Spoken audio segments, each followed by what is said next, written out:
Hello everyone, in this video I will answer a student's question about how to import a DXF file into the Google software and adjust the seam allowance lines to become sewing lines. So if you want to import a DXF file, you go to File, click Open and navigate to the location where your DXF file is stored. In the Files of Type section, select AFTM AMA DXF.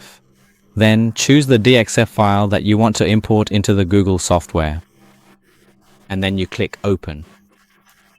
Wait a moment and you will see on the menu bar that the DXF details have been imported into the Google software. You will bring down all the details.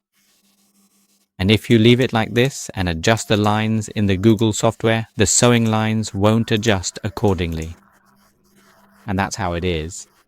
So that's not acceptable. You need to convert this outline into a sewing line because when you import the DXF, the sewing line has already turned into an outline. Now you will go into this command for me. Go to the advanced command, then select Generate. Select all these details, right-click on any detail and click OK. Now try adjusting it. Try adjusting a detail and see, there, do you see it? So you have now converted the outline into a sewing line.